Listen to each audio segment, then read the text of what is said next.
Okay, good morning. This is Professor David J. De Los Reyes. Okay, my topic for this morning is it's April 9, 2023, the time is 1:02. My topic for this morning will be Laplace transform, and this will be exercise problems on how to bring out Laplace transformation. Okay, let's proceed. We are now on the topic Advanced Mathematics, lesson number 29. And what you call this, the topic is actually Laplace transform exercise. Okay, the given problem is this. We are given function of s equal to s squared minus 10s minus 25 over s cubed minus 25s. The problem is asking for what will be function of t equal to. Okay, let's try to bring out the solution. The solution will be something like this. We try to factor out the given denominator in terms of its equivalent into linear factors or quadratic factors, okay? The given denominator is actually s cubed minus 25s. And this can be factorable to the product of s times s squared minus 25. And this simplification will be s. The possible linear factors of s squared minus 25 is the product quantity s plus 5 times the quantity s minus 5. Okay? Why I take or I took the what you call this linear factors of the denominator? Because we are thinking of a partial fraction. So, okay, so proceeding with the solution, I will rewrite the given equation. So s squared minus 10s minus 25 all over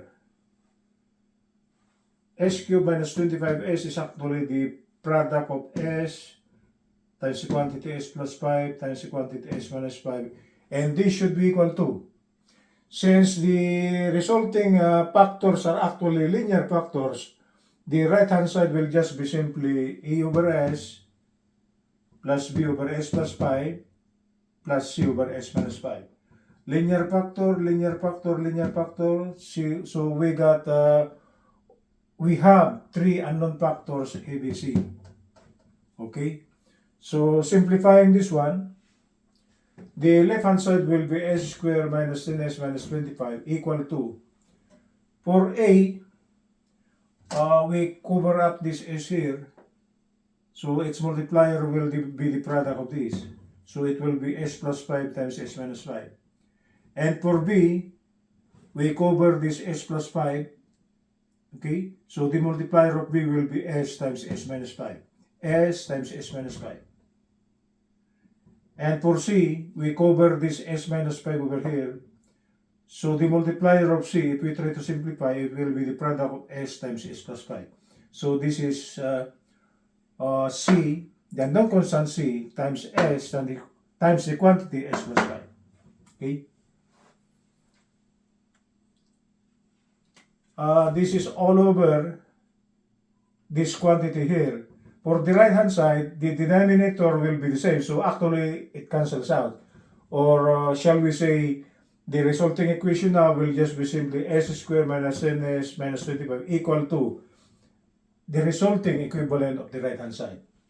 We don't have to expand the right hand side because I am thinking of another solution on how to compute for the values of ABC. This other solution is actually what you call is simpler than the original one, because if we use the original one, that is equating coefficient of like terms, we must have to produce equation number 1, equation number 2, and equation number 3 involving the unknown ABC. Then we'll try to solve simultaneously equation number 1, 2, and 3 to compute for the value of A, to compute for the value of B, and to compute for the value of C. That was the conventional solution. But for tonight, I will be bringing out another solution on how to compute for the value of ABC. It is something like this.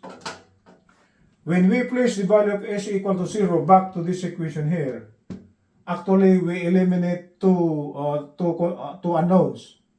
Okay? So if we eliminate two unknowns, we could compute for the other what you call this unknown coefficient.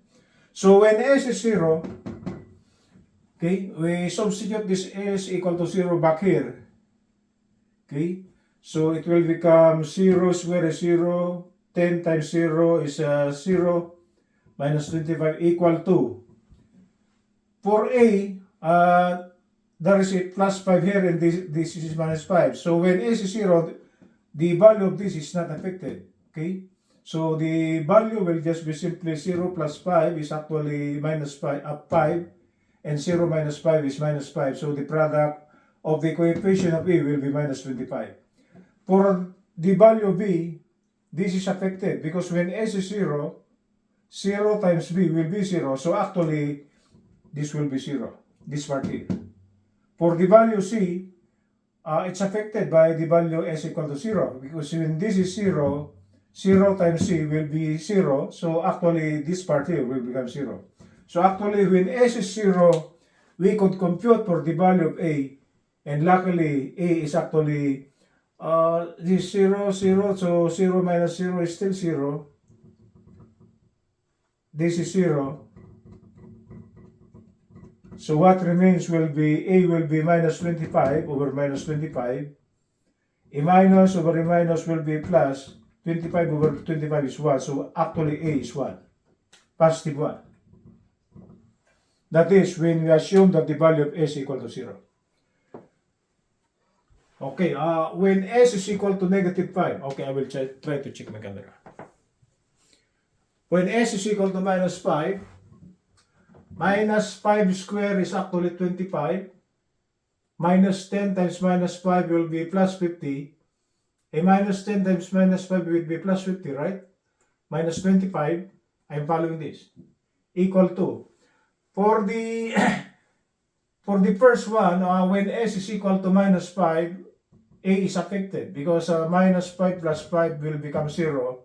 So 0 times A will be 0. So actually, this part here will be 0. For the value B, it is not affected because when S is minus 5, this will be minus 5. When S is minus 5, this is minus 5 will be minus 10. It's not 0. So actually, the coefficient of B will be minus 5 times minus 10. Minus 5, minus 5 minus 5 is minus 10. Open quantity, plus. The value C, when S is minus 5, this will become 0. So 0 times C will become 0. So this is actually 0. So actually, on the right hand side, we eliminated the value of A and C when S is equal to negative 5. So actually, this is gone. And this is gone. Right? 25 minus 25 cancels out. This is gone. And this is gone. So B now will be a minus 5 times minus 10 will be plus 50. So B now, if negative and a negative will be positive, so B now will be 50 over 50. And the value of B is actually positive 1. Okay? Lastly, when S is equal to positive 5, 5 square will be 25, minus 10 times 5 will be minus 50, minus 25, I'm following this, equal to. For the value A, when S is 5, this is affected, right? Because 5 minus 5 will be 0, so 0 times A will be 0, so the first part here on the right hand side will be 0.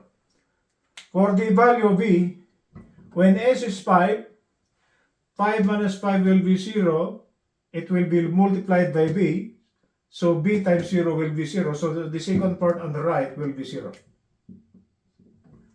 For the last part C, when S is equal to positive 5, this is 5 plus 5, right? It will become 10.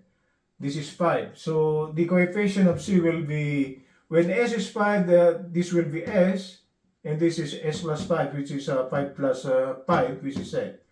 So actually, when the value S equal to positive 5, the first two part on the right is 0, and 25 minus 25 cancels out, so this is actually gone. This is the equality sign, right? So C now will be negative 50, negative. 5 times 10 is positive 50, so C now will be negative 50 over 50, and C is actually negative 1, negative. So by just assuming the values of s, we could only eliminate two coefficients and we could compute for the other coefficient. So when s is 0, a will be 1. When s is equal to negative 5, b is equal to 1. And when s is equal to positive 5, c is equal to negative 1. So we now know the value of ABC. Okay? So going back to this equation here, okay? Function of s now is actually a over s plus b over s plus 5. I'm following this. Plus the value c. The value of c is actually negative 1. So this is open quantity negative 1. Okay? Negative. All over s minus 5. Simplifying further, function of s will be 1 over s plus 1 over s plus 5. A plus and a minus, this will become minus 1 over s minus 5. Okay? We are now given the right hand side as a pure function of s. Okay? So we will now take the inverse Laplace transform of both the left and right. So the inverse Laplace transform of small letter f as a function of s should be equal to the inverse Laplace transform, this is to the negative 1, meaning inverse, of 1 over s, plus the inverse Laplace transform of the second one, 1 over s plus 5, minus, this minus, right? The inverse Laplace transform of 1 over s minus 5. And luckily, 1 over s, the inverse Laplace is 1, and 1 over s plus 5 is actually e raised to minus 5t. If this is plus, the sign of the exponent will be minus. And the Laplace transform of s minus 5, the last part, is actually e raised to, if this is minus, this will be plus. Okay? These are the equations we derive by using the table of Laplace transform. That's why before we proceed with the example problems, we know the table of Laplace transform. That is, the Laplace transform of 1 over s, the inverse of Laplace transform of 1 over s is 1. The inverse of 1 over s plus 5 is actually e raised to minus 5t. And 1 over s minus 5, the inverse Laplace is e raised to 5t. Actually, in our equation, this was a. And this was a, right? But for the meantime, this is 5 and this is minus 5. So if this is plus, this should be minus. If this is minus, this should be plus. Therefore, the inverse Laplace transform of small letter f as a function of s is actually a function of t, the one we are looking for, should be equal to, the inverse of this is 1 over, just simply 1. The inverse Laplace of this is actually e raised to minus 5t. And the inverse Laplace of this is actually e raised to 5t. If this is minus, this should be plus. If this is plus, this should be minus. Simplifying further, this should be equal to, function of t will be equal to 1. This part here, we can write it as simply e raised to 5t, okay? The 5t will go ahead because this is negative, right? Because this is minus minus, it refers to this. So I will bring out negative here, open bracket, e raised to 5t, minus e raised to minus 5t over 2. I didn't change the value of this because actually this 2 here cancel with this. But I could place it as simply 2. Okay? I could place it. There's no violation on that one. Okay? Then function of t now will be equal to 1 minus 2. If you try to recall your formula on how to take the hyperbolic sign of any function, it will be e raised to 5t minus e raised to minus 5t over 2. That is, the inverse hyperbolic function of x is actually e to the x minus e to the minus x over 2. Then try to replace that x by 5t and this minus x by minus 5t. Meaning the equivalent of the one in the bracket is actually hyperbolic sine of 5t. So as our final answer, function of t now is actually 1 minus 2 hyperbolic sine of 5t. Our final answer. Okay? That's it, guys. So for those persons who are taking advanced mathematics, this is for you guys. If you want to subscribe to my channel, My channel is at youtube.com/@proofdavidj.de. And if you want to share it, please click share. Good morning from Los Angeles. This is Laplace Transform. Good morning from Los Angeles.